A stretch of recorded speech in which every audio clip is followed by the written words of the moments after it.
बिस्मिल्लाहिर्रहमानिर्रहीम। आज हमारा जो टॉपिक है जी that is a job analysis. हम इसमें ये देखेंगे कि जॉब देने से पहले और देने के बाद एज ए एचआर हमें क्या क्या देखना है। तो 5 चीजें हम इंशाल्लाह सीखेंगे।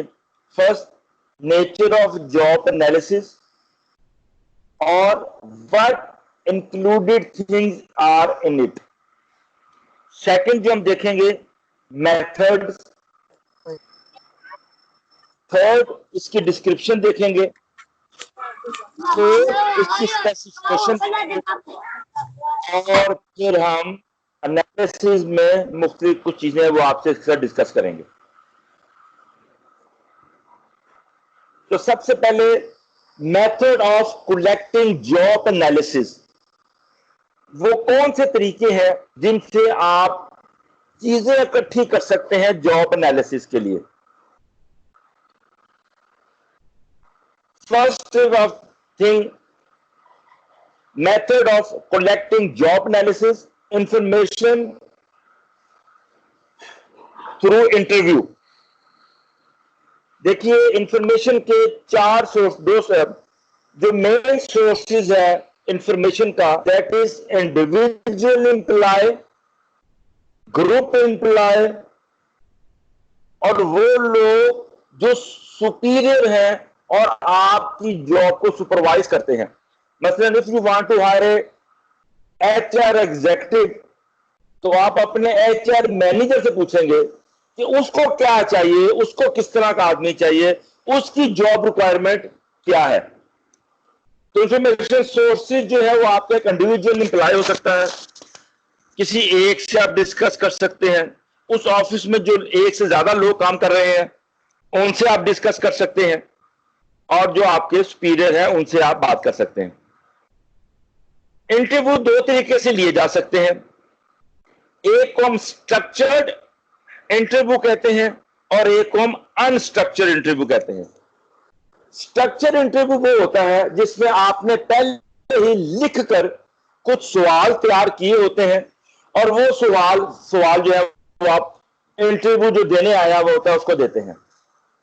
ऐसा इंटरव्यू जिसमें क्लियर और प्रिस्क्राइब पहले से प्रिंटेड क्वेश्चन होंगे, वो आपका तरीका स्ट्रक्चर्ड मेथड कहलाएगा। और ऐसा तरीका जो स्ट्रक्चर्ड मेथड नहीं है, मतलब उसमें कोई आपने चीजें पहले से लिख के तैयार नहीं की होंगी, जब आपका इंटरव्यू आएगा उसमें आप उससे पूछेंगे और वो आपके सवालों का जवाब देगा।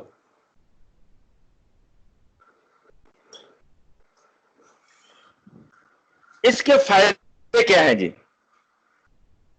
First advantage of this thing is quick and direct way to find overlooked information. पहला हम डिस्कस करते हैं direct way to find the overlooked information. मतलब कि ऐसी इंफॉर्मेशन जो आपको नहीं मालूम, आपको मुतलका आदमी से जब आप इंटरव्यू करते हैं तो आपको फौरन पता चल जाती है कि क्या ऐसी चीजें थी जो आपको नहीं मालूम लेकिन उसकी रिक्वायरमेंट है, उसको उस तरह का आदमी चाहिए। तो एक तो आपको इंफॉर्मेशन मिल जाती है, और दूसरा वक्त जाया किए बगैर एक्यूरेट, ठीक, एग्जैक्ट इंफॉर्मेशन जल्दी से आप कलेक्ट कर लेते हैं। और इसका नुकसान क्या है कि ये इंफॉर्मेशन को डिस्ट्रॉय करता है, यानी कि आपकी जो इंफॉर्मेशन वो इधर उधर जाती है।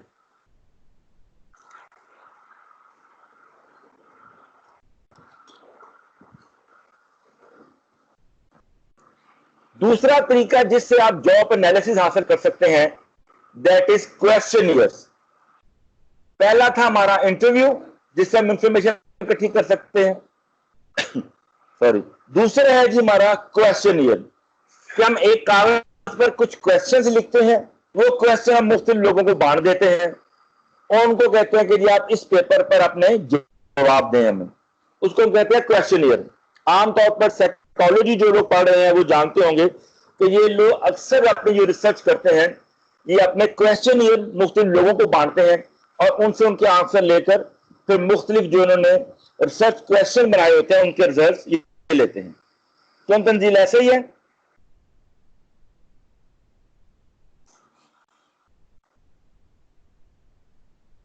जी सर ऐसे ही ठीक है।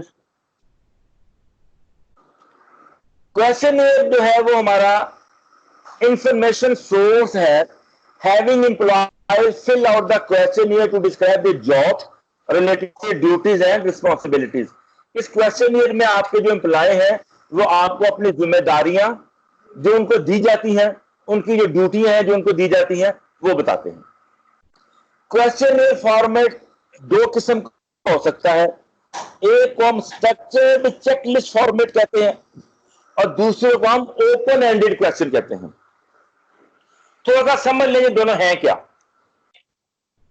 स्ट्रक्चर्ड क्वेश्चन चेकलिस्ट क्या है जी, कि आप उसमें क्वेश्चन प्रिंट करके दिए होते हैं और उसके आगे आपने 1 2 3 4 5 लेकर स्केल दिया, उसको दिया होता है और वो उसको टिक करता है।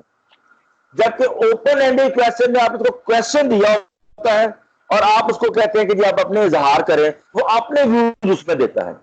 तो दो तरह के क्वेश्चन ही होंगे, एक स्ट्रक्चर्ड और एक ओपन एंडेड क्वेश्चन ही। इसमें कोई क्वेश्चन है तो बताएं। नो सर कोई क्वेश्चन नहीं है। इसके एडवांटेज या डिसएडवांटेज डिस्कस कर लेते हैं जी।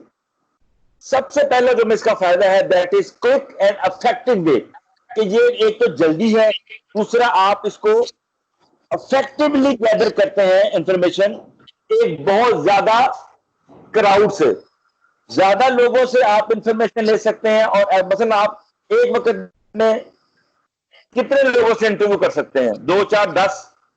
जबकि इसमें आप 2 4 500 क्वेश्चन ये बांटे, 2 4 500 क्वेश्चन ये प्रिंट लें और एक वक्त में तमाम लोगों को क्वेश्चन ईयर डिस्ट्रीब्यूट कर दें, वो लोग एक वक्त में उसको सॉल्व करें और एक वक्त में आपको दें। तो इसलिए कम वक्त में, जल्दी वक्त में एक large scale of the information you can collect. इसका एडवांटेज, सबसे बड़ा जो डिसएडवांटेज है, इसका सबसे बड़ा जो डिसएडवांटेज है वो है एक्सपेंसिव। एक तो इस पर खर्चा बहुत ज्यादा आता है। दूसरा इसका डिसएडवांटेज वो ये है कि ये टाइम बहुत कंज्यूम करता है, क्योंकि इसके लिए आपको पहले क्वेश्चन बनाने पड़ते हैं, फिर चीजें तैयार करनी पड़ती हैं, इसलिए ये बड़ा टाइम कंज्यूमिंग होता है। सो एक तो ये एक्सपेंसिव है और दूसरा ये कि इसका जो है आपको बड़ा टाइम कंज्यूमिंग है जी।